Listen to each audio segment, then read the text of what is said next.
Les podcasts du Figaro. Prêt pour le décollage.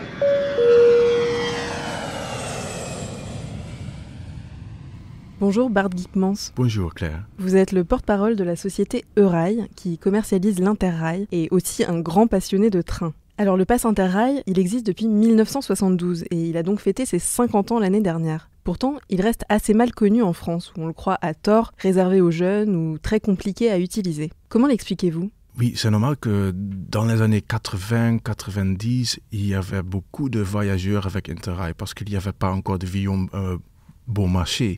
Et ça malheureusement, ça a un peu changé, que la low-cost airlines sont devenues plus populaires et à cause de ça aussi, il y avait moins de gens qui ont pris le train après. Donc aussi, le pass Interrail a un peu, je ne peux pas dire oublié, mais oui, la vol était plus populaire.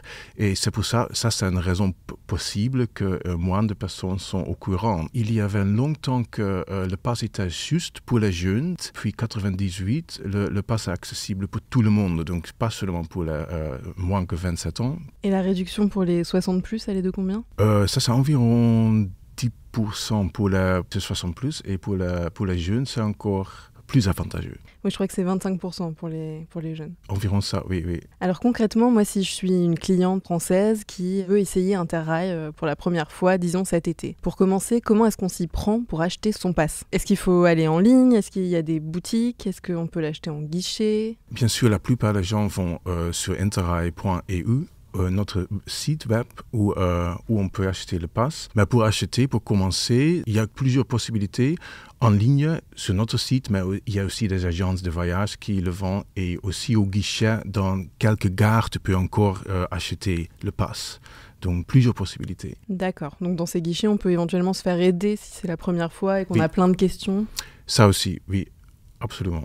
Alors j'imagine que cette image de passe pour les jeunes vient aussi du fait qu'on a l'impression que sillonner l'Europe en train, c'est pas très confortable, que c'est réservé aux baroudeurs. Un Français, par exemple, quand il prend le train, il est habitué à un certain niveau de confort dans les trains SNCF, avec des places assises numérotées, pas de supplément bagages. Ce niveau de confort-là, on peut le retrouver dans d'autres pays quand on prend le pass Interrail ? Ça, bien sûr, c'est vraiment c'est une bonne question, parce que c'est difficile à répondre parce qu'il y a 33 pays qui sont inclus, et dans chaque pays, c'est différent. Donc, ça dépend vraiment le pays où on est, et aussi le confort des trains. Il y a des trains qui sont très confortables partout en Europe, oui, mais il y a aussi de vieux trains plus lents qui ont un confort de base très basse, mais ça a aussi beaucoup de charme. Donc, c'est vraiment l'aventure aussi. Et c'est les paysages qui font le spectacle, finalement. Exactement, parce que nous, on a toujours focusé sur la vitesse. Et je pense aussi, la valeur d'Interrail, c'est aussi qu'on peut prendre tous les trains, donc pas seulement les trains à grande vitesse, mais aussi les trains qui vont beaucoup plus lents. Et ça, c'est un grand avantage parce qu'on découvre plus. On a vraiment un sentiment de ralentissement. Oui, c'est précieux dans nos vies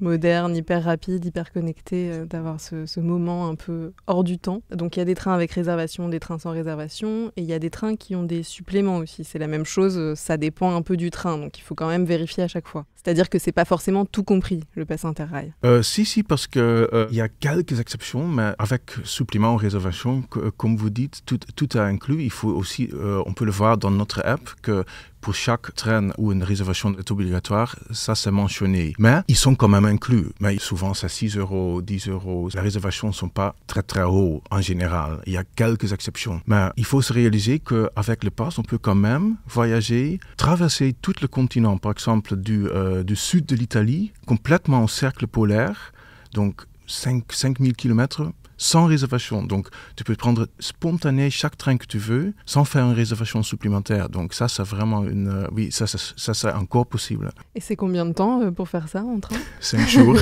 5 jours ? Oui, que de trains. Oui, j'ai vu ça, c'est environ 18 ou 20 trains, oui, si tu ne prends pas de réservation. Hein. Mais ça, c'est l'aventure. Tu vois aussi beaucoup d'endroits où tu ne savais même pas qu'ils existent. Et des villages, des petites villes, ça c'est magnifique. Et ça comme j'ai dit, ça donne aussi une sensation de liberté, mais de découverte. On peut découvrir l'Europe d'une autre manière. Oui. Sur les trains à réservation, est-ce qu'il y a besoin de réserver longtemps à l'avance ou est-ce qu'on peut y aller un peu au dernier moment, par exemple, si on veut partir cet été? Oui, Il est encore temps. Oui. Si vraiment l'été, bien sûr, la haute saison, c'est vraiment important de réserver en avance parce qu'il y a des places limitées dans certains trains et surtout les trains de nuit sont aussi très populaires maintenant. Donc, si on attend trop, oui, ça c'est compliqué.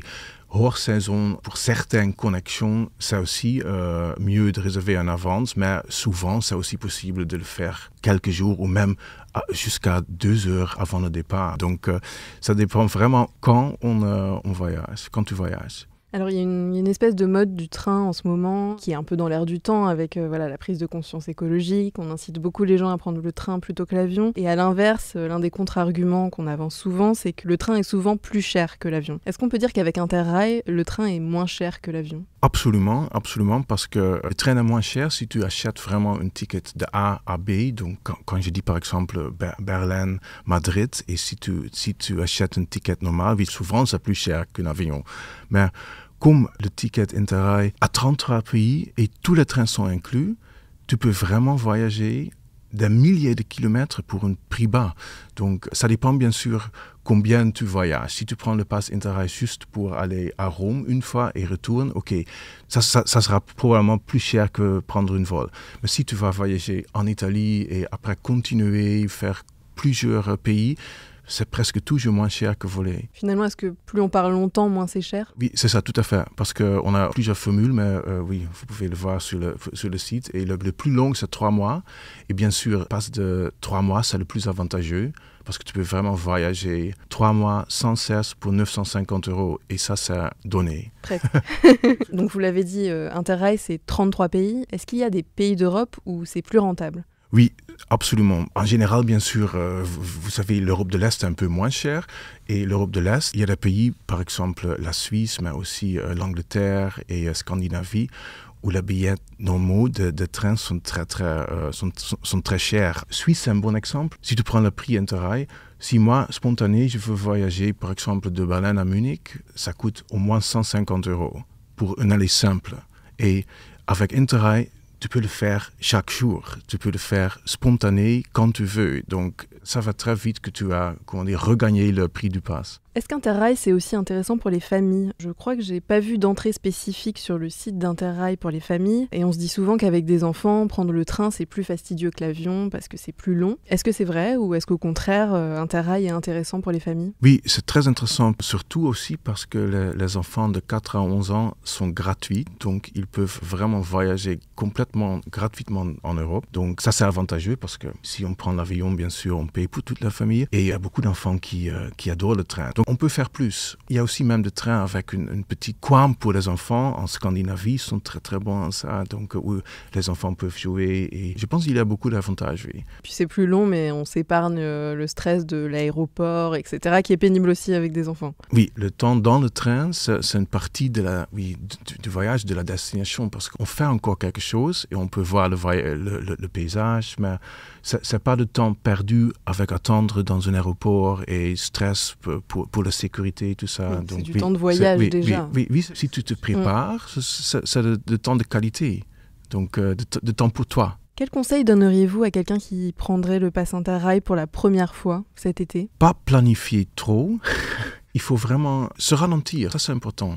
Pas toujours prendre le train à grande vitesse, mais aussi prendre la petite ligne, parce qu'il y a plus d'aventures sur la petite ligne, sur la ligne secondaire. Je dis aussi toujours avoir un plan B.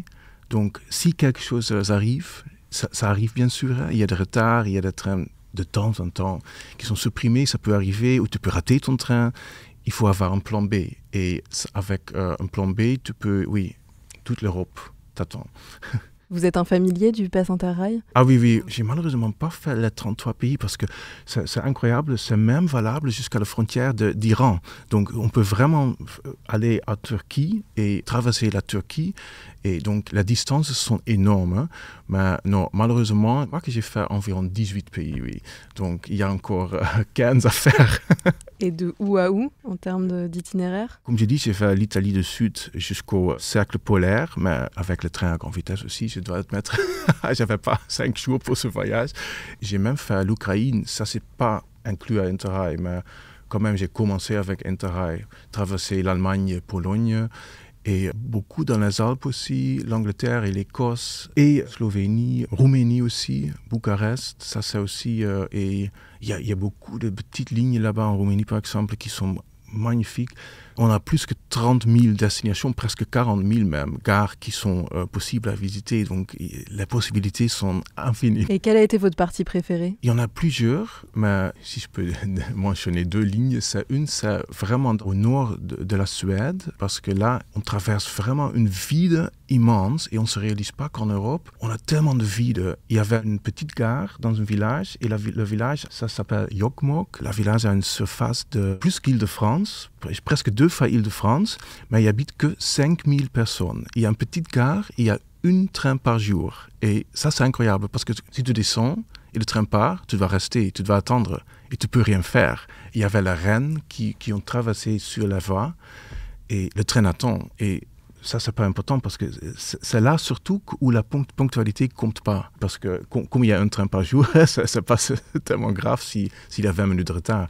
Donc, cette ligne, et bien sûr, en été, on peut vraiment faire des randonnées en pleine nuit parce qu'il y a le Midnight Sun, le soleil de minuit. Donc, ça c'est vraiment magnifique. Et une autre ligne que je peux recommander, c'est une ligne en Autriche, de Zell am See à Krimmel, dans les Alpes.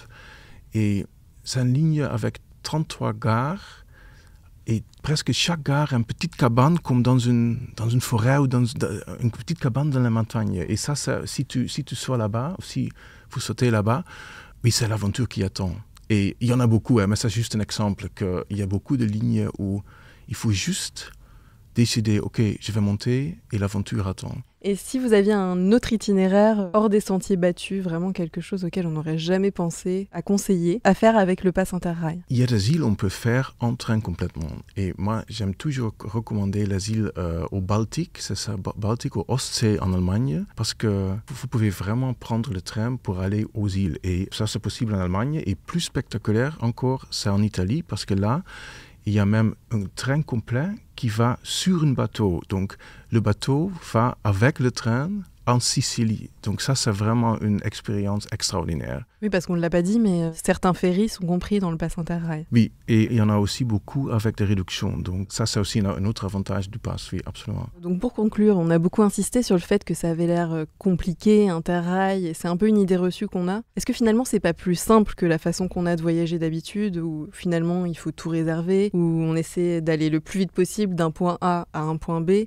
Là, il faut juste sortir de cette logique-là et se dire qu'on est en voyage et que finalement, si on rate son train, c'est pas un drame. Si on n'a pas réservé, on peut toujours prendre un autre train. Est-ce que le plus dur, c'est pas ça finalement? C'est pas de se défaire de cette espèce d'idée préconçue qu'en voyage, il faut tout prévoir? Exactement, ça c'est vraiment bien dit. Parce que, comme j'ai dit, c'est la sensation de liberté et de spontanéité. Parce qu'on peut vraiment décider aux dernières minutes où je veux aller. Et si le train a parti, il y a un autre train. Et comme tout est inclus, vous pouvez vraiment choisir n'importe quelle destination. Et ça donne un sens de liberté et de spontanéité, absolument. En plus, comme j'ai dit déjà, on oublie toujours de prendre le slow train, le train plus lent, parce qu'il y a tellement de destinations de train qui sont pas connues.